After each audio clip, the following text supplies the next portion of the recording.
tu es mon bouclier, parce que tu es mon Seigneur, parce que tu es mon Dieu. Tu es la colonne qui soutient tout. Je te loue pour ta parole parce qu'elle est vivante. Je te loue pour qui tu es, Seigneur. Nous t'adorons, merveilleux Jésus-Christ, et nous te glorifions parce que les choses vont changer. Nous te louons et nous appelons ta gloire et ton siège. Viens siéger, Seigneur. Face à certains problèmes que nous pouvons rencontrer dans la vie, notre attitude compte énormément. Alors, dans sa présence, comment faire? Comment faire face à ces situations? Quelle est l'attitude à adopter face à certains problèmes? Dans cette vidéo, recevons plus de lumière avec le pasteur. Bon visionnage.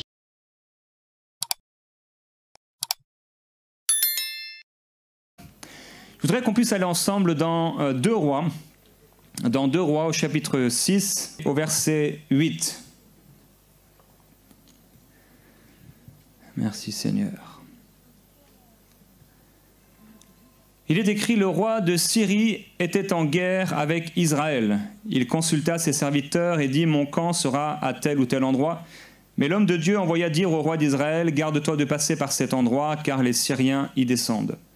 Alors le roi d'Israël envoya des gens vers l'endroit que lui avait mentionné et signalé l'homme de Dieu pour s'y tenir en observation. Cela n'arriva pas seulement 1 ou 2 fois. Le roi de Syrie eut le cœur troublé par cette affaire. Il appela ses serviteurs et leur dit, ne voulez-vous pas m'indiquer lequel de nous est pour le roi d'Israël? Donc s'il y a un traître au milieu de nous. L'un de ses serviteurs répondit, personne, mon seigneur le roi. Seulement le prophète Élisée, qui est en Israël, rapporte au roi d'Israël les paroles que tu prononces dans ta chambre à coucher. Le roi dit, allez voir où il est et je l'enverrai prendre. On vint lui rapporter, il est à Dothan. Il y envoya des chevaux, des chars, tu peux répéter après moi, des chevaux, des chars, une forte troupe qui arrivèrent de nuit et qui encerclèrent la ville. L'assistant de l'homme de Dieu se leva de bonne heure et sortit. Et voici qu'une troupe entourait la ville avec des chevaux et des chars. Le jeune serviteur dit à l'homme de Dieu, « Ah, mon Seigneur, comment ferons-nous » Et il répondit, « N'aie pas peur, car ceux qui sont avec nous sont plus nombreux que ceux qui sont contre nous, ou ceux qui sont avec eux. » Élisée pria en disant, « Éternel, ouvre ses yeux, je t'en prie, et qu'il voie. » L'Éternel ouvrit les yeux du jeune serviteur qui vit ceci, la montagne pleine de chevaux et de chars de feu autour d'Élisée. Les Syriens descendirent vers Élisée, alors il pria l'Éternel en disant, frappe d'aveuglement cette troupe, je t'en prie. Et l'Éternel les frappa d'aveuglement selon la parole d'Élisée. Et Élisée leur dit, ce n'est pas ici le chemin et ce n'est pas ici la ville, suivez-moi et je vous conduirai vers l'homme que vous cherchez. Et il les conduisit à Samarie. Par la suite au verset 23, le roi, la deuxième partie du verset, les troupes des Syriens ne continuèrent plus à venir dans le pays d'Israël. Vous avez compris l'histoire? Peut-être vous la connaissez. Cette histoire nous montre 2 perspectives, 2 façons d'observer et de considérer les choses, et également 2 façons de réagir aux problèmes qui nous entourent. Dieu m'a donné un message très clair pour vous, votre Église, votre communauté, puisque je crois qu'il y a souvent au milieu de vous beaucoup de lamentations par rapport aux difficultés que vous pouvez rencontrer, par rapport aux défis qui sont les vôtres, par rapport aux différentes situations. Vous savez, quand on vit en communauté, le problème de l'autre devient mon problème. Le problème de tante un tel ou de frère un tel devient mon problème parce qu'en fait, on est ensemble. Et c'est ce qu'ils ont vécu dans les Actes des Apôtres. Ils partageaient ensemble les fardeaux les uns des autres. La difficulté, c'est lorsque le fardeau de ta propre vie et les fardeaux des autres t'amènent un joug dur et difficile à porter et t'amène dans l'abattement et le découragement. Avec à la fois ton regard sur Dieu en sachant qu'il peut, s'il veut, mais en même temps un regard profond de ta réalité, de ce que tu entends jour après jour, des situations difficiles qui sont là autour de toi, dans ta propre vie, ou des personnes qui sont autour de toi, dans ta communauté, dans ton église, dans ta famille. Ici, on voit qu'il y a deux regards. Il y a deux façons de voir les chars. Il y a deux façons de voir les troupes qui viennent contre nous. Il y a deux façons de voir les chevaux qui viennent contre nous. Il y a deux façons de voir les situations qu'on peut traverser, les attaques, parfois même sataniques. Soit on va avoir un regard humain et naturel, ou soit on va avoir un regard de foi. La parole de Dieu nous dit que nous ne marchons pas, nous ne sommes pas censés marcher par la vue, mais par la foi. En réalité, si on voyait comme Dieu voit, on ferait des choses extraordinaires et nous n'aurions plus peur de rien. Et c'est pourquoi nous sommes appelés à voir de plus en plus comme Dieu voit. Et la bonne nouvelle, c'est que Dieu, le Seigneur Jésus, ne nous a pas laissés seuls, il nous a envoyé le Saint-Esprit.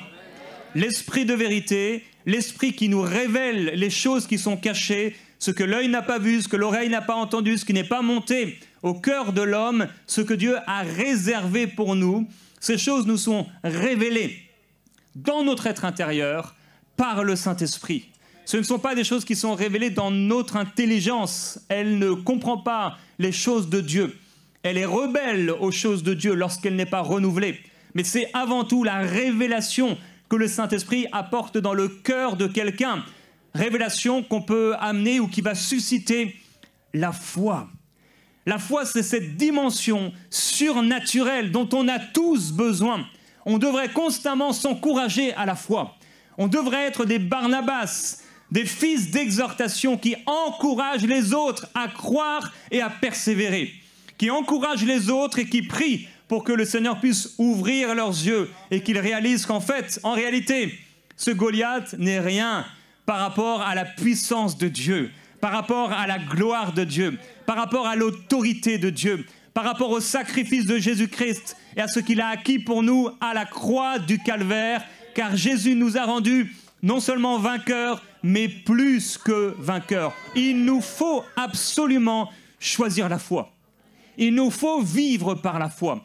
C'est normal de ressentir des émotions en nous. C'est normal de ressentir des choses et d'avoir nos pensées qui combattent par rapport à un Goliath qui se lève devant nous. Ça peut être le Goliath de la maladie. Ça peut être le Goliath de la rébellion d'un enfant. Ça peut être le Goliath d'une difficulté financière. Le Goliath par rapport à un problème de travail, par rapport à un problème administratif, de papier ou autre. Quel que soit le Goliath qui se lève contre nous, un Goliath dans le mariage, ce n'est pas notre intelligence, ce n'est pas nos émotions qui vont avoir la capacité de changer les choses. Il y a des choses qui ne peuvent être changées que par la foi, que par un regard de foi, par une perspective de foi. Alors l'être humain est fort pour se lamenter. On est fort pour se lamenter face à notre problème. Si on a un regard humain et naturel, il est tout à fait normal de se lamenter lorsque quelque chose de négatif arrive dans notre vie. C'est normal et c'est ce qui va se passer. Si on a un regard naturel, on se lamente. Lorsque le médecin te dit que tu as une grave maladie, ça crée quelque chose en toi, ça crée quelque chose en l'homme naturel. Si le médecin te dit que tu es en très bonne santé, ça crée aussi quelque chose en toi. En fait, nos paroles vont créer quelque chose. Elles vont amener soit des réactions de peur, soit des réactions de joie. Elles vont soit encourager nos émotions de manière positive, ou soit au contraire, nos émotions de manière négative peuvent nous accabler lorsqu'on entend une phrase, une simple phrase, un mot. C'est ce qu'un homme disait, dis seulement un mot et mon serviteur sera guéri. Les paroles ont un poids spirituel. Lorsqu'elles sont dites avec foi, lorsqu'elles sont dites avec vérité, elles ont un poids spirituel. Les paroles ont la capacité de nous faire réagir et de nous amener soit dans la joie, la jubilation, ou soit dans la lamentation, dans le doute, dans le découragement. Aujourd'hui, je veux t'encourager à laisser de côté la lamentation, à laisser de côté ce qui t'amène à la dépression, à laisser de côté le découragement, à laisser de côté les paroles négatives que tu sèmes dans ta vie, dans ton foyer, dans cette pièce où tu vis. En fait, nous semons jour après jour dans nos vies et autour de nous l'atmosphère dans laquelle nous allons vivre aujourd'hui et demain. Nos paroles. Un jour, je devais aller en Afrique, je crois, au Burundi ou en Côte d'Ivoire, je ne sais plus. Et j'étais là dans un centre où on doit faire les vaccinations obligatoires. Et donc, je devais me faire vacciner pour la fièvre jaune, puisque c'est un vaccin obligatoire. Et la femme en face de moi, avec derrière elle tout un tas de posters et d'affiches de personnes malades, mourantes, etc. Et en train d'essayer de me vendre tous les vaccins possibles et essayer de me faire peur. Elle était quasiment en train de dire qu'en fait, j'allais mourir là-bas. Et j'ai dû dire au bout d'un moment, arrêter cette femme et lui dire « Mais madame, vous vivez dans une atmosphère de peur, mais je vis dans une atmosphère de paix et de foi. » Quelle est l'atmosphère qui se trouve dans ta maison? Mon frère, qu'est-ce que tu dis face aux défis? On ne peut pas, on n'a pas le droit de réagir comme des gens qui n'ont pas la foi. On ne peut pas et on n'a pas le droit de réagir comme des gens qui ne connaissent pas Dieu, qui ne sont pas nés de nouveau, qui n'ont pas été remplis du Saint-Esprit. Notre langage devrait être le langage qui est en accord avec l'Esprit que Dieu a fait habiter dans nos cœurs. Il faut absolument, si tu veux voir la gloire de Dieu, si je veux voir la gloire du Seigneur, que mes paroles soient en accord avec l'Esprit qu'il a mis en moi et qui a ressuscité Jésus-Christ d'entre les morts. Si nos paroles ne sont pas en accord avec ce que Dieu veut faire, alors il ne se passera rien, rien de surnaturel, parce qu'il en est de notre foi, de nos paroles dites avec foi. Quelle est l'atmosphère de ta vie? Quelle est l'atmosphère de ta maison? On peut entrer dans certaines maisons et on peut ressentir une belle atmosphère. On sent que dans cette maison, en quelques minutes passées là, il y a une belle atmosphère. Il y a une atmosphère de joie, il y a une atmosphère de paix, il y a une atmosphère vraiment particulière. Et dans d'autres endroits, dans d'autres maisons, on peut entrer là et on sent, à peine en entrée, il y a une atmosphère spéciale, triste. Il y a une atmosphère de découragement, d'abattement, de dépression. En quelques instants, on sent quelle est l'atmosphère de ta vie. Quelle est l'atmosphère que tu crées? On prie que la volonté de Dieu, ce qui est au ciel, puisse descendre sur la terre. C'est notre prière. Jacob ne savait pas quel endroit il avait foulé, dont ses pieds avaient foulé jusqu'à ce qu'il fasse ce rêve et qu'il voit cette échelle entre le ciel et la terre et les anges monter, descendre, les mêmes anges dont Jésus a parlé. Jésus dit, je voyais Satan tomber comme un éclair. Devant Lazare, il lève les yeux vers le Père. Jésus avait une autre façon de voir les situations. Il avait une autre façon de voir les choses et un autre regard par rapport aux problèmes. Son regard était différent et ses réactions étaient différentes. Dans la tempête, la réaction de Jésus est différente. Il dort tranquillement. C'est une promesse pour toi. Tu peux dormir tranquillement même au milieu de la tempête. Comment tu vas le vivre? En saisissant par la foi, en proclamant la parole de Dieu, en croyant sincèrement. Les mots, les paroles sont importantes. Par tes paroles, tu peux être sauvé. On peut croire du cœur, mais c'est en confessant de la bouche qu'on parvient au salut. C'est une chose que de croire dans notre cœur, c'en est une autre chose que de le dire et de le confesser et de le déclarer. On a besoin de proclamer la parole de Dieu. Trop souvent, on croit des choses dans notre cœur, mais on ne les dit pas. Trop souvent, les problèmes parlent beaucoup. Les situations parlent beaucoup dans nos vies et on ne répond pas. On garde notre foi à l'intérieur. Il est temps de répondre au Goliath. Il est temps de répondre avec autorité que ce Goliath va disparaître, qu'on va lui couper la tête. Il faut qu'on se lève avec foi. Alors Élisée avait une autre vision. Il dit, n'aie pas peur. Mon frère, ma sœur, est-ce que tu as peur? Le Seigneur dit, n'aie pas peur. N'aie pas peur. Abandonne la peur. N'aie pas peur face à ce problème.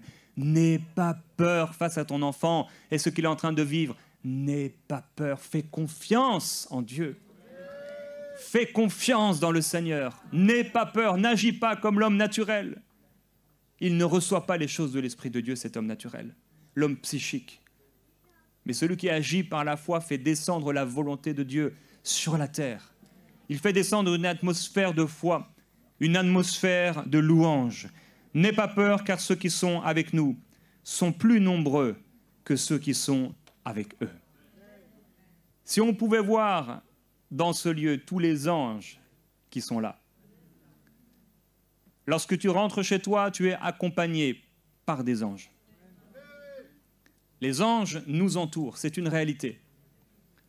Jésus a parlé de ces anges qui accompagnent même les petits-enfants. Il y a des anges qui sont autour de nous. Une réalité et un monde spirituel autour de nous. Quelqu'un peut être guéri à sa place parce que juste il a reçu un toucher d'un ange qui a lui-même reçu de la part de Dieu un ordre pour toucher.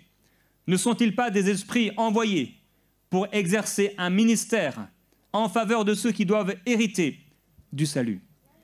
Il y a des anges, un monde spirituel, qui peut être soit apparemment très absent ou qui peut être activé par notre foi. Élisée avait un regard de foi. Il pouvait voir qu'en fait, ces chars, ces chevaux, cette troupe forte et nombreuse n'étaient rien. Pourquoi pouvait-il voir alors que le serviteur était paniqué et craintif et pour lui c'était la fin? Parce qu'il avait un regard de foi. Il avait un regard dans l'esprit et il savait que ceux qui étaient avec lui étaient plus nombreux. David, devant Goliath, n'a pas un regard d'incrédulité. Tout Israël a le regard d'incrédulité. Ils sont là pour combattre ces Philistins et ils ont tous les mêmes confessions. N'avez-vous pas vu ce géant qui est venu combattre les troupes du Dieu vivant? Les enfants dans les maisons, les enfants dans les rues devaient répéter encore et encore combien ce Goliath était grand. On connaissait même le poids de ses armes, de son bouclier. On parlait du problème, on parlait du Goliath constamment. Qu'est-ce que tu parles dans ta maison? De quoi tu parles dans ta maison? C'est bien d'avoir un cœur pour les autres et de partager les fardeaux des autres. Mais partager les fardeaux des autres, ça ne doit pas nous accabler. On ne doit pas être accablé avec les fardeaux des autres. Paul dit qu'il y a le souci des églises. Mais bien qu'il a le souci des églises, il demeure dans la foi. Il demeure toujours plein de courage. Et il le dit, plein de courage. On a pris beaucoup de temps à parler des problèmes. Je me souviens un jour, j'étais en Bretagne, j'avais 19 ans, 20 ans, et on était allé avec mon pasteur dans une réunion de maisons, un groupe de maisons. On devait aller là-bas pour prier, et je me suis dit, on va vivre un bon moment. Et les frères qui étaient là commencent à parler de telle situation, et puis un autre prend la parole et il parle d'un autre problème. Et puis quelqu'un raconte en long et en large le problème d'une sœur, le problème d'un frère. Et il s'était passé 30 minutes, 45 minutes, et on n'avait toujours pas prié. Quand ils ont commencé à prier, l'atmosphère était sèche, dure, terrible. Pourquoi? Parce qu'ils avaient parlé dans le naturel, sans foi. C'est une chose que d'espérer. On peut parler du problème et on espère que Dieu fera quelque chose. Quelqu'un a dit, l'espérance, c'est toujours futur. La foi, c'est Dieu agit. On peut espérer, et cette chose n'arrive jamais. Mais la foi n'échoue pas. Dieu ne nous a pas seulement appelés à l'espérance, mais il nous a appelés à la foi. La foi, l'espérance et l'amour. Espérer, c'est bien, il faut espérer. Mais l'espérance ne fera pas tout. La foi amènera la main de Dieu dans nos situations. Alors, qu'est-ce qu'on dit de quoi on parle quand on est à la maison? Est-ce qu'on passe notre temps au téléphone à s'appeler entre frères, entre sœurs et se raconter les problèmes d'un tel et d'un tel? Mais qu'est-ce que vous pensez que ça crée? Une atmosphère d'incrédulité, une atmosphère de problèmes. Dieu connaît tous les problèmes de la terre et pourtant au ciel, c'est la fête. Au ciel, il y a des louanges. Au ciel, il y a sans cesse de l'adoration. On peut aller ensemble dans Ésaïe au chapitre 6.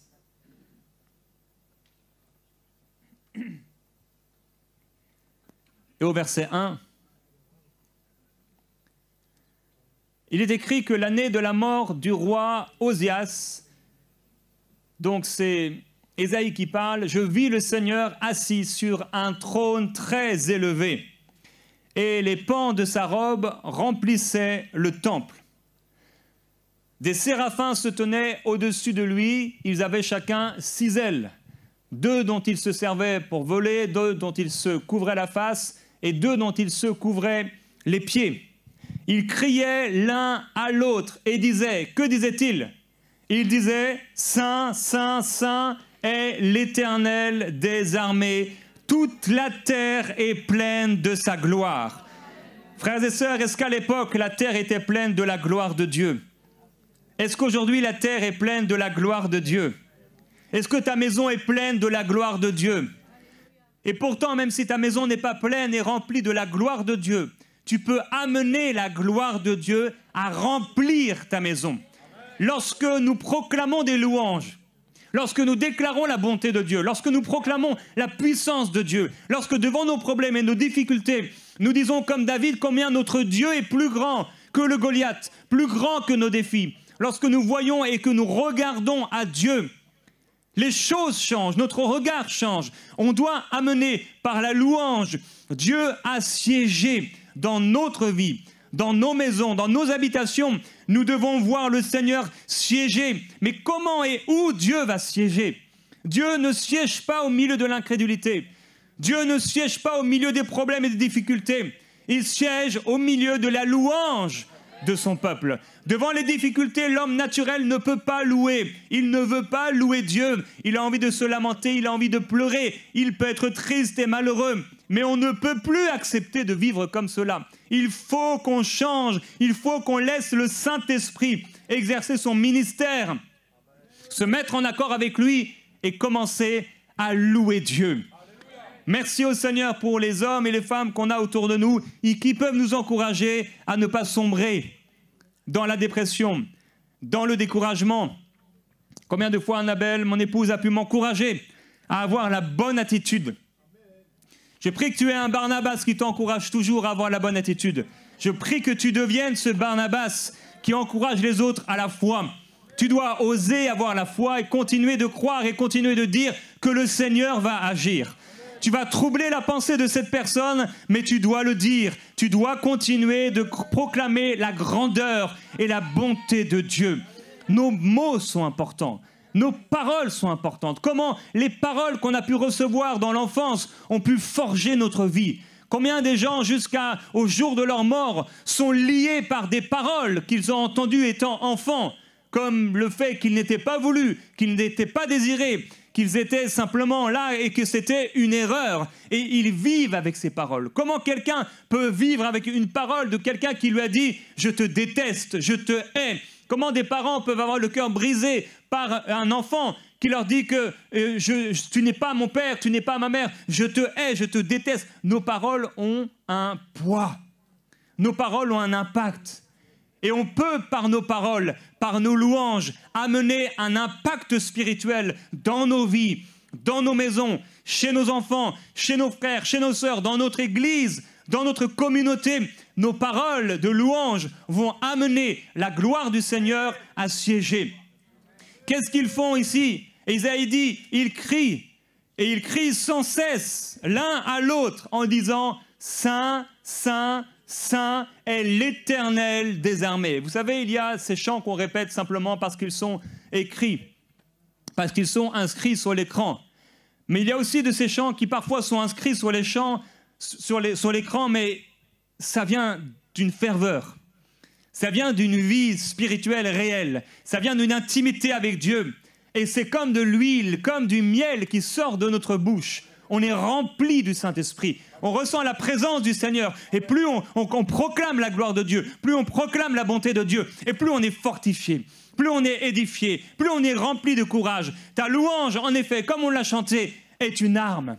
C'est une arme que le Seigneur t'a donnée contre les Goliaths, contre les circonstances, contre les troupes nombreuses qui viennent contre toi, contre la maladie qui veut t'asservir, cette maladie qui veut prendre ta vie, ou cette maladie qui veut prendre ta force. Qu'est-ce que Dieu nous a donné comme arme? Une des armes que le Seigneur nous a données, c'est la louange.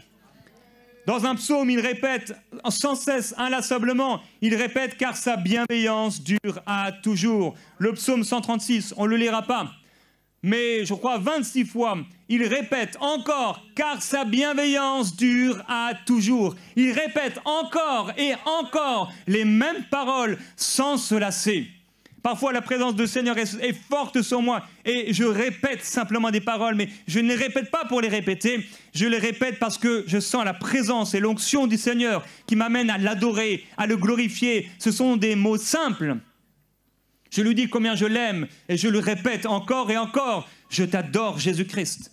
Je t'adore, Jésus-Christ. Je t'adore, Jésus-Christ. Et quand tu dis des paroles comme cela, avec amour, avec sincérité, la présence du Seigneur se manifeste sur toi. Tu es fortifié. Paul va nous dire dans 1 Corinthiens 14 que celui qui parle en langue, il parle à Dieu. Lorsque tu parles en langue, tu peux avoir l'assurance que tu es en train de parler directement à Dieu. Le diable ne comprend pas ce que tu dis. Les hommes, à moins d'interprétation, ne comprennent pas ce que tu dis. Seul Dieu comprend ce que tu dis. Quand tu parles en langue, tu parles à Dieu. Quand tu parles en langue, Paul dit que tu t'édifies toi-même. Tu bâtis ta maison intérieure. Quand tu parles en langue, l'autre n'est pas édifié dans le sens de construit. En français, c'est le même mot qu'on utilise pour encourager et construit. Mais l'autre est édifié, il peut être encouragé par ta prière en langue, encouragé à prier en langue lui aussi, mais il n'est pas bâti à l'intérieur par ta prière en langue. Lui-même va devoir se bâtir par sa propre prière en langue. Quand tu parles en langue, Paul dit que tu t'édifies toi-même. On est trop souvent découragé parce qu'on ne parle pas assez souvent en langue.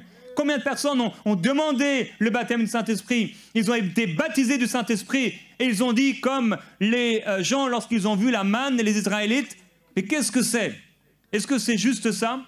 Est-ce que c'est ça, le baptême du Saint-Esprit? Et ils ont arrêté de parler en langue. Mais Paul dit, je parle en langue plus que vous tous. Celui qui avait reçu les grandes révélations, celui qui a été enlevé dans la présence du Seigneur, celui qui a reçu le mystère de l'Église, cet homme qui a vu des miracles, des signes extraordinaires. Comment a-t-il pu vivre ces choses? Comment a-t-il pu se relever après avoir été lapidé et continuer à prêcher l'Évangile? Comment a-t-il pu, devant les difficultés qui étaient devant lui, tenir ferme? Est-ce que c'était sa force de caractère? Non. Est-ce que c'était sa personnalité? Non. Est-ce que c'était sa connaissance de l'Ancien Testament? Non. Il priait en langue. Il priait en langue plus que tous les autres chrétiens. Est-ce qu'on ne serait pas passé à côté de quelque chose d'extraordinaire, de formidable? La chose dont Jésus a parlé. Vous recevrez une puissance. Et la personne dont Jésus a parlé, le Saint-Esprit, survenant sur vous, et vous serez mes témoins. Lorsque tu parles en langue, tu es édifié spirituellement. Et lorsque tu parles en langue, Paul dit dans 1 Corinthiens 14 également, que tu rends d'excellentes actions de grâce. On est rapidement limité avec nos mots, dans nos langues. Et c'est là que la langue de Dieu vient à notre secours. Quand tu ne sais plus comment prier, qu'est-ce qu'il est bon de prier? Tu as déjà prié dans tous les sens pour cette situation, mais tu ne sais plus quoi demander. Le Saint-Esprit vient à ton secours et il te permet de prier des prières parfaites. Il te permet de prier la volonté de Dieu, parce que Paul dit également que lorsque tu pries en langue, tu dis des mystères sur toi-même, sur ta propre vie. Tu dis des mystères, ça veut dire des choses qui sont cachées et que le Seigneur à un moment va révéler. Tu es en train de bâtir ta propre vie. Tu es en train de parler à Dieu. Tu es en train de proclamer ce que le Seigneur veut faire dans ta vie et dans celle des autres. Les mystères que le Seigneur est en train d'accomplir, ce qu'il veut accomplir sur la terre, ce qu'il veut amener dans ta vie. Les guérisons, les miracles, les signes, la provision, toutes ces choses-là, lorsque tu parles en langue, ce sont ces mystères-là que tu es en train de prier. C'est pourquoi lorsque quelqu'un parle en langue régulièrement, lorsque quelqu'un parle en langue chaque jour, il verra la main du Seigneur se manifester dans sa vie parce qu'il est en train de construire et de bâtir les choses que Dieu veut amener à l'existence. Quand tu pries en langue, tu rends donc d'excellentes actions de grâce envers Dieu. Tu veux plaire au Seigneur, parle en langue. Tu parles en langue et parfois tu sens dans ta prière en langue que c'est un combat spirituel, parfois tu sens que c'est de l'adoration. Tu parles en langue, tu pries en langue, tu pries en langue. Et qu'est-ce que Paul dira? Il amènera l'équilibre. Nous, on a été beaucoup trop d'un côté à parler dans nos propres langues. Mais il dit, que ferais-je donc? Comme les Israélites qui ont entendu le message de Pierre et ils ont dit, mais que ferons-nous? Paul dit, qu'est-ce qu'on va faire? Je prierai par l'Esprit et je prierai avec l'intelligence. Je chanterai par l'Esprit et je chanterai avec l'intelligence. C'est intéressant de voir qu'il commence par l'Esprit. Il ne dit pas « je prierai par l'intelligence » et je prierai par l'Esprit. Il dit « je prierai par l'Esprit et je prierai par l'intelligence ». Depuis combien de temps tu n'as pas prié en langue, avec tes tripes, de tout ton cœur, de toutes tes forces? La prière en langue, je crois que c'est un des mystères, un des plus beaux cadeaux que le Seigneur ait pu nous donner et l'une des choses qui a été le plus délaissée par l'Église et par les croyants parce qu'on marche trop dans le naturel. On veut trop tout comprendre. Et parce qu'on ne comprend pas, mais c'est comme ça que le Seigneur l'a voulu. Il choisit les choses faibles. Il a choisi de sauver les gens par la folie de la prédication. Le royaume de Dieu ne vient pas de façon à frapper les regards. Jésus est venu comme une faible plante, sans apparence ni éclat. La prière en langue, c'est ce sans apparence ni éclat. Ça n'a l'air de rien. La plupart des gens qui sont baptisés du Saint-Esprit, leur tête est en train de leur dire la première fois, mais qu'est-ce que tu es en train de raconter? Beaucoup ne reçoivent pas parce qu'ils se ferment automatiquement, parce qu'ils sont tellement habitués à fonctionner avec l'intelligence. Mais on ne veut pas seulement prier avec l'intelligence, on sera tellement limité. On veut prier avec l'esprit, on veut prier en langue. On ne veut pas seulement chanter avec l'intelligence, on veut chanter en langue. Depuis combien de temps tu n'as pas chanté en langue? Et pourtant, c'est ce que Paul dit, il enseigne aux églises, aux croyants. Pour lui, c'est la vie chrétienne normale. Dans la vie chrétienne normale, tu pries avec l'intelligence, mais d'abord, tu pries en esprit. C'est cette vie-là spirituelle, la prière en langue, qui prend plus de place que la prière dans ta langue.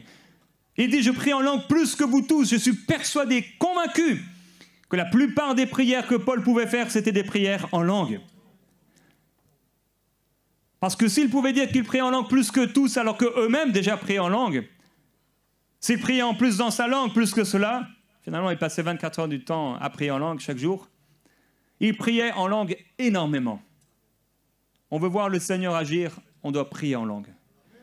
Donc quand tu pries en langue, tu rends d'excellentes actions de grâce. Quand tu vas prier en langue, la présence de Dieu descend. Le Seigneur est attiré. Les anges de Dieu sont attirés. La présence du Seigneur se manifeste quand tu pries en langue avec foi, avec amour. Il ne s'agit pas de prier en langue comme un robot, sans y attacher tes émotions, ton cœur, ta ferveur, ton amour pour Dieu. Non, il s'agit de prier en langue et de découvrir le chemin dans la prière en langue, ce chemin d'adoration, ce chemin où la gloire du Seigneur prend le relais, ce chemin où tu commences à prier en langue et tu sens comme du miel dans ta bouche, la gloire du Seigneur comme un feu. Jérémie pouvait parler de cela avec le Saint-Esprit qui parfois venait sur lui. Et même en lui, il pouvait ressentir parfois ce feu qui était là à l'intérieur de lui. Le Saint-Esprit. Je prie que le Saint-Esprit, mon frère, ma sœur, te remplisse à un point tel où ta maison et ta confession vont être changées. Tu vas être et tu vas développer une atmosphère de foi dans ta maison, dans ta famille. Tu vas te repentir devant ceux, peut-être même devant tes enfants, devant ta femme, devant ton mari, des paroles d'incrédulité que tu as semées depuis trop longtemps. Tu vas te repentir devant le Seigneur d'avoir été incrédule et d'avoir dit « Je ne peux pas, nous ne pourrons pas, cela n'est pas possible. » Et tu vas changer cette confession. Tu vas changer cela en louange pour le Seigneur. Toute la terre est remplie de sa gloire. C'est ce qu'Ésaïe dit. Et toute la terre n'est pas encore remplie de la gloire de Dieu. Même si les cieux racontent la gloire de Dieu, si on regarde avec l'intelligence, on ne peut pas voir encore que toute la terre est remplie de la gloire de Dieu. Mais si nous voyons avec les yeux de l'esprit, nous pouvons voir que toute la terre est remplie de la gloire de Dieu. Les myriades et les myriades d'anges qui sont là, Jésus disait, il ne suffirait juste de dire, et des myriades d'anges seraient là à mon service. Ils pouvaient voir dans l'esprit. Mon frère, ma soeur, Dieu nous appelle à aller dans l'esprit, là où la gloire du Seigneur prend le contrôle, là où ta louange devient ton arme, là où ta louange devient quotidienne et tu loues le Seigneur, la bonté de Dieu, la grandeur de Dieu. Quand tu es en train de proclamer la grandeur et la bonté de Dieu, Dieu siège, Dieu descend. Tu te retrouves devant une situation, on t'a dit que tu es malade ou tu commences à sentir quelque chose dans ton cœur, dans ton corps. Tu loues Dieu. Seigneur, je te glorifie. Tu es plus grand que ce que je peux ressentir. Tu es plus grand que cette maladie. Tu es plus grand que ce problème. Dieu, tu es plus grand, tu es plus puissant. C'est toi, Seigneur, qui a... Et là, tu commences à prendre la parole. Comme ils ont fait dans le psaume. Ils ont raconté et ils ont déclaré, car ta bienveillance durera toujours. Et ils ont dit, voilà, parce que le Seigneur est puissant pour ceci, et la bienveillance de Dieu durera toujours. Et ils ont rappelé les bienfaits de Dieu, et ils ont dit, car ta bienveillance durera toujours. Et c'est ce que tu fais. On doit remplir nos maisons de louanges, nos maisons d'adoration. Nos enfants doivent nous entendre louer Dieu. Nos enfants doivent nous entendre prier en langue.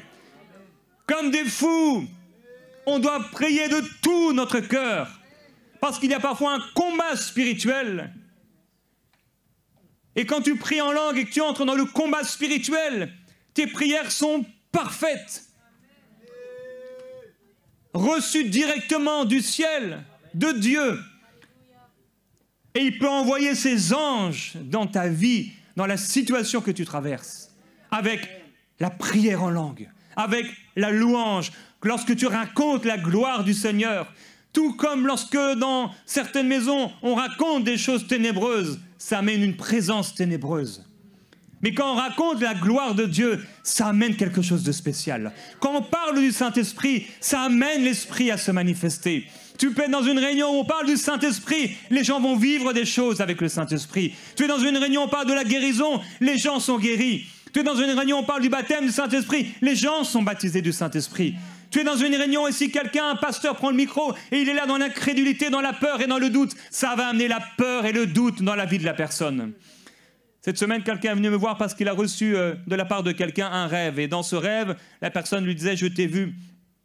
Et dans ce rêve, voilà, tu avais eu le cancer du sein. Mais tu allais bien, etc., etc. La personne a commencé à avoir peur. Nos paroles ont un poids. Quelles sont les paroles qu'on dit et quelles sont les paroles qu'on accepte? On n'est pas obligé d'accepter toutes les paroles qu'on nous donne. On ne doit pas toutes les accepter. On ne peut pas toutes les accepter. Je vais aller avec vous dans 2 Chroniques au chapitre 20. Dans 2 Chroniques chapitre 20, c'est à l'époque du roi Josaphat. On va informer ce roi au verset 2. En lui disant « Une multitude nombreuse s'avance contre toi, depuis l'autre côté de la mer. » Et au verset 3, il est écrit « Josaphat éprouva de la crainte et décida de consulter l'Éternel. » Quand on apprend des choses, ce n'est pas Dieu qui apprend des choses. Il savait déjà. C'est nos émotions, nos réactions. Mais la chose était déjà là. C'est juste qu'on ne la voyait pas. La puissance du Seigneur, elle est déjà là. La gloire de Dieu, elle est déjà là. Les anges de Dieu, ils sont déjà là. Le Saint-Esprit, il est déjà là. Jésus-Christ, il est déjà là. Tout est déjà là. C'est pourquoi Paul dit, tout est à nous, tout est à vous, tout est déjà là. Il suffit de regarder. Il faut qu'on ouvre les yeux, que le Seigneur puisse nous permettre d'avoir les yeux ouverts sur ce tout est là déjà, sur ce tout est à nous, sur ce plus que vainqueur. Il décida de consulter l'Éternel, c'est bien. Et il proclama un jeûne pour tout Juda. On va rassembler donc Juda, de toutes les villes, on va venir pour chercher l'Éternel. Et Josaphat va se tenir donc au milieu de l'assemblée de Juda et de Jérusalem dans la maison de l'Éternel devant le nouveau parvis. Il dit, Éternel, Dieu de nos pères, n'es-tu pas Dieu dans les cieux? Et n'est-ce pas toi qui domines sur tous les royaumes des nations? N'y a-t-il pas dans ta main la force et la puissance? Nul ne peut t'affronter. N'est-ce pas toi, notre Dieu, qui a dépossédé les habitants de ce pays devant ton peuple d'Israël et qui l'a donné pour toujours à la descendance d'Abraham qui t'aimait? Ils l'ont habité, ils t'ont bâti un sanctuaire pour ton nom en disant, etc. Dieu n'est-il pas au courant de cela? Dieu n'est-il pas au courant qu'il est bon, qu'il est grand, qu'il est puissant? Et pourtant, il faut qu'on le dise. Dieu aime la louange. Et le Seigneur Jésus-Christ a dit que le Père cherchait des adorateurs, en esprit et en vérité. Le message que le Seigneur m'a donné pour vous aujourd'hui, c'est changer vos lamentations en louange. Changez vos peurs et vos craintes. Changez vos mauvais décrets en foi. Changez votre regard humain et naturel en regard spirituel, un regard de foi. Changez vos réactions face aux mauvaises nouvelles que vous entendez, qu'on vous dit. Changez ces réactions en paroles de foi, en paroles d'autorité. Vous avez reçu, nous avons reçu, j'ai reçu, tu as reçu l'autorité. L'autorité de marcher sur les serpents et les scorpions et sur toute la puissance de l'ennemi sans que rien ne puisse te nuire. Ce sont des versets qu'on doit déclarer, ce sont des paroles vivantes de Dieu. On doit prendre la parole et cette parole, comment elle devient vivante? C'est lorsqu'elle est proclamée. Lorsqu'elle est là dans ton livre, lorsqu'elle est là inscrite dans la Bible, elle ne change rien. C'est lorsqu'elle est proclamée, c'est lorsqu'elle est dite avec foi. Non seulement dite, mais dite avec foi. Il faut qu'on puisse croire ce que le Seigneur a dit dans sa parole et il faut qu'on puisse proclamer les paroles vivantes de Dieu. Alors il a rappelé à Dieu ce qu'il avait déjà fait. Il a rappelé, il s'est souvenu de la puissance du Seigneur. Il s'est souvenu aussi des promesses de Dieu. On a le droit de rappeler les promesses de Dieu. On a le droit de déclarer, Seigneur, tu as dit que par tes meurtrissures, j'ai été guéri. Et tu as le droit, après avoir dit cela, de déclarer, puisque c'est ton droit et c'est la vérité, je suis guéri. La guérison vit dans mon corps, la guérison dans ma maison, la guérison prend place et tu commences à déclarer, Seigneur, merci parce que c'est toi qui as guéri cet homme dans la Bible et tu prends un exemple. C'est toi qui as guéri ce frère, c'est toi qui m'as guéri il y a des années et de la même manière dont tu l'as guéri, de la même manière dont tu l'as fait dans les évangiles, de la même manière dont tu l'as fait dans ma propre vie, tu vas encore le faire. Tu vas encore l'accomplir. Seigneur, je te loue parce que tu es à l'œuvre. Je te loue parce que tu es en train de le faire. Je te loue parce que cette situation va changer. Je te loue parce que mon enfant va revenir à toi. Je te loue parce que cette femme va être guérie. Je te loue parce que mes finances vont changer. J'ai confiance en toi. Qu'est-ce que la foi? La foi, c'est une très grande confiance en Dieu. Ce n'est pas quelque chose d'intouchable. La foi est une très grande confiance en Dieu. C'est simplement une confiance en Dieu, mais encore plus grande et encore plus grande. C'est une très grande confiance en Dieu, en sa parole, que ce qu'il dit va se réaliser. On doit avoir une très grande confiance en Dieu. Il va le faire, il va le faire, il va le faire. Il ne s'agit pas de notre propre piété. Il ne s'agit pas de notre intelligence, il ne s'agit pas d'avoir étudié beaucoup. À force d'études, on peut se fatiguer. Il s'agit de la simple foi, comme celle d'un petit enfant. Seigneur, je crois. Mais non seulement je crois dans mon cœur, mais je le déclare. Je le dis. Le Seigneur va le faire. Mon atmosphère change. L'atmosphère de ma maison change. L'atmosphère de ma cuisine change. L'atmosphère de ma voiture change. L'atmosphère de mon couple change. Et s'il y a quelque chose, un défi chez quelqu'un, eh bien tu peux déclarer que cette personne change. Seigneur, je te loue parce que tu es en train de changer le cœur de cette personne. Je te loue parce que tu es en train de changer son caractère. Je te loue parce qu'il n'y a aucun cœur qui soit trop dur pour toi. Je te loue parce que tu fais fléchir le cœur des rois là où tu le veux. Je te loue, Seigneur, parce que c'est toi qui as détruit la puissance de l'Égypte. Je te loue pour les fléaux que tu as amenés. Je te loue parce qu'il n'y a aucun roi de la terre, aucun homme de la terre qui est plus grand que toi. Je te loue parce qu'aucune maladie n'a tenu devant toi. Je te loue parce que tous ceux qui venaient à toi étaient guéris de leur maladie. Je te loue parce que tous ceux qui venaient pour recevoir la délivrance étaient délivrés. Je te loue parce que devant toutes les difficultés de la vie, tu as été plus fort. Je te loue parce que devant la tempête, tu as été plus grand. Devant le figuier, tu as été plus grand. Devant les tribulations, tu as été plus grand. Je te loue, Seigneur, de ce que tu es. Je te loue de ta puissance. Je te loue de ta gloire. Je te loue parce que tu es Seigneur au-dessus de tous les seigneurs. Tu es roi au-dessus de tous les autres rois. Je te loue, Seigneur, parce que même dans la mort, je vivrai. Je te loue parce que tu seras toujours avec moi. Je te loue parce que tu es mon rocher, parce que tu es mon roc, parce que tu es ma forteresse, parce que tu es mon bouclier, parce que tu es mon Seigneur, parce que tu es mon Dieu. Tu es la colonne qui soutient tout. Je te loue pour ta parole parce qu'elle est vivante. Je te loue pour qui tu es, Seigneur. Nous t'adorons, merveilleux Jésus-Christ, et nous te glorifions parce que les choses vont changer. Nous te louons et nous appelons ta gloire et ton siège. Viens siéger, Seigneur. Viens siéger au milieu de nous. Viens siéger dans nos maisons, viens siéger dans nos caravanes, viens siéger dans nos rues, viens siéger dans notre travail, viens siéger dans nos couples, viens siéger dans nos familles, Seigneur. Notre regard est sur toi. Nous te rappelons, Seigneur, tout ce que tu as fait pour nous. C'est toi qui nous as sauvés. Tu nous as fait passer des ténèbres à la lumière. Il n'y avait pas de plus grand miracle. Tu nous as sauvés, Seigneur. Alors qu'est-ce que cette maladie? Tu as terrassé la puissance de l'enfer. Tu as repris les clés de la mort et du séjour des morts. Tu m'as donné l'autorité de lier, de délier sur la terre et dans les cieux. Seigneur, je te loue pour cette autorité. Je te loue pour ton amour merveilleux. Tu m'as aimé d'un amour éternel. Ton amour est sans cesse vers moi. Comme une cascade d'eau sans cesse qui coule, ton amour coule des cieux vers moi. Je te loue, Seigneur, parce que tu as déclaré que même si mon père et ma mère m'abandonnaient, tu ne m'abandonneras pas. Je te loue parce que tu as dit que tu seras avec moi jusqu'à la fin. Je te loue parce que tu m'as promis la paix et la paix qui demeure. Je te loue, Seigneur, parce que ta parole est oui, amen. Parce que tu es l'alpha et l'oméga. Parce que tu n'es pas un homme pour mentir. Les hommes mentent, mais toi, Seigneur, tu ne mens pas. Je te loue, Seigneur, parce que tu m'as appelé. Je te loue parce que tu m'as choisi. Je te loue parce que tu m'as mis à part. Je te loue, Seigneur, parce que tu m'as racheté. Tu m'as aimé. Tu m'as consolé. Tu m'as lavé d'une eau pure. Tu m'as donné ta parole. Je te loue, merveilleux Jésus-Christ, parce que mon nom est inscrit dans le livre de vie. Je te loue parce que tu vas faire de grandes choses à travers moi. Je te loue pour la merveilleuse et glorieuse personne du Saint-Esprit. Oh, je te loue pour le baptême du Saint-Esprit.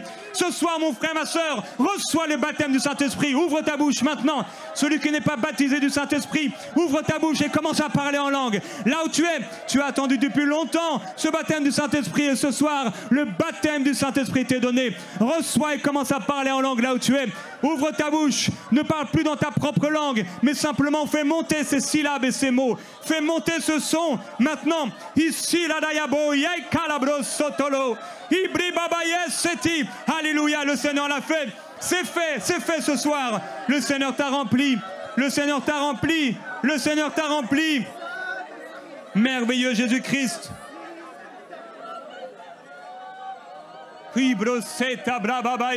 Amène-nous plus haut, Seigneur. Comme tu as dit à ton serviteur Jean, monte plus haut. Et quand il a monté plus haut, il a vu la gloire de Dieu. Quand il est monté plus haut, il a vu les anges qui criaient sans cesse, Saint, Saint, Saint est l'Éternel. Fais-nous monter plus haut pour voir ta gloire, Seigneur.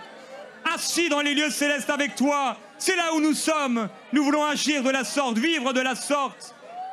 Oh, que ta volonté au ciel se manifeste dans nos vies et dans nos maisons. Josaphat a dit, notre Dieu, n'exerceras-tu pas tes jugements sur eux? Car nous sommes sans force devant cette multitude nombreuse qui s'avance contre nous. Et nous ne savons que faire, mais nos yeux sont sur toi. Lorsque nous marchons par la foi, nous ne sommes pas en train de faire l'autruche et de cacher les yeux ou la tête dans la terre comme si ces choses n'existaient pas. Ce Goliath, il est bien là. Cette maladie, il est bien possible qu'en effet, elle soit bien là. Ce problème, il est là. Dieu ne te dit pas que cette chose n'est pas là. Dieu te dit que cette chose est vaincue. Dieu te dit que cette chose ne peut pas rester dans ta vie. Car la guérison est une promesse de Dieu. La délivrance est une promesse de Dieu. La provision est une promesse de Dieu. Le Saint-Esprit est une promesse de Dieu. Bien dormir est une promesse de Dieu. La paix est une promesse de Dieu. Le salut de notre famille est une promesse de Dieu. La conversion de nos enfants est une promesse de Dieu. Toutes ces choses sont des promesses de Dieu. La seule promesse négative que le Seigneur nous a donnée, c'était des persécutions. Dans la persécution, le but est de tenir ferme, de continuer à travailler pour le Seigneur, de continuer à l'adorer. Nous aurons des persécutions, mais la maladie n'est pas une promesse de Dieu. Avoir un démon n'est pas une promesse de Dieu. Vivre dans la sécheresse n'est pas une promesse de Dieu. Vivre dans le manque n'est pas une promesse de Dieu. Attachons-nous aux promesses de Dieu. Il a dit, nos yeux sont sur toi. Nos yeux doivent s'élever vers le Seigneur dans nos difficultés et nos épreuves. Comme les yeux de David se sont élevés vers l'Éternel des armées, vers la toute-puissance de Dieu. Il suffit d'un mot du Seigneur. Il suffit d'un toucher de Dieu. Il suffit d'un ange qui passe par là. Il suffit d'une ombre. Il suffit d'un silence ou d'un doux murmure. Il suffit d'un instant où la foi de Dieu vient dans ton cœur et s'élève. Un instant pour briser les multitudes. Un instant pour détruire l'arrogant. Un instant pour que Dieu exerce ses jugements contre ceux qui viennent contre toi. L'Esprit de l'Éternel, alors qu'ils ont les yeux vers le Seigneur, va tomber sur un homme et il va déclarer, ce combat, ce n'est pas votre combat, mais c'est le combat de Dieu. Et alors Josaphat va tenir conseil avec le peuple. Et cette guerre, il ne va pas la faire et la vivre normalement. Ils vont désigner des chantres pour l'Éternel, afin de faire entendre la louange au verset 21, avec des ornements sacrés, lorsqu'ils sortiraient devant l'armée. Et il disait, célébrez l'Éternel, car sa bienveillance dure à toujours. Ils ont commencé dans le problème. C'était complètement fou. C'était insensé. Comme ceux qui ont fait le tour de la muraille. C'était stupide intellectuellement parlant. D'amener des chantres devant des hommes armés. Mais c'était la façon de faire de Dieu. Et c'est la façon de faire de Dieu jusqu'à aujourd'hui, pour remporter de grands combats et de grandes victoires. Alors ils ont déclaré, célébrez l'Éternel, car sa bienveillance durera toujours. Et il est écrit au moment où l'on commençait les acclamations et les louanges, l'Éternel plaça des embuscades contre les Ammonites, les Moabites et ceux des monts de Séhir qui étaient venus contre Juda, et ils furent battus. Et puis plus loin, ils s'employèrent à s'entretuer. Lorsque Juda fut arrivé au poste d'où l'on aperçoit le désert, ils se tournèrent du côté de la multitude. Et voici que cette multitude, cette troupe qui était venue contre eux, ce n'était que des cadavres tombés à terre. Personne n'avait échappé. Et ils mirent 3 jours au pillage du butin, car il était considérable. Parce que la terreur de l'Éternel s'était emparée d'eux et des royaumes. C'est ce qui va se passer par la suite. J'aimerais prier. Père, je veux te glorifier et te remercier parce que tu es puissant. Nous voulons t'adorer, Seigneur, et te glorifier, nos yeux sur toi, vers toi. Comme Élisée, nous voulons avoir les yeux vers toi. Comme Josaphat, nous voulons avoir les yeux vers toi. Comme Paul et Silas dans la prison. Une prison n'est pas un lieu où on te loue. Et pourtant, si. Une difficulté n'est pas un lieu où on te loue. Et pourtant, si tu le veux. Tu veux qu'au milieu de la tempête, on lève les yeux vers toi. Tu veux qu'au milieu des défis les plus terribles, on continue de te louer et d'offrir des sacrifices de louange. Nous voulons obéir, Seigneur, et déclarer ta gloire. Là où tu es, mon frère, ma soeur, commence à raconter la bonté de Dieu. Commence à rappeler maintenant comment le Seigneur t'a sauvé. Dis-lui, Seigneur, tu te souviens? Tu te souviens ce que ma vie était et comment tu m'as sauvé? Je te loue. Commence à louer le Seigneur pour ce qu'il a fait dans ta vie. Commence à louer le Seigneur pour toutes les bonnes choses dont tu peux te rappeler qu'il a fait, tous les exaucements qu'il a fait. Remercie le Seigneur. Si tu as vu Dieu intervenir dans ton couple, Si tu as vu le Seigneur intervenir dans ton corps, dans ta vie, ne reste pas la bouche fermée, mais commence à le remercier. C'est un exercice de foi.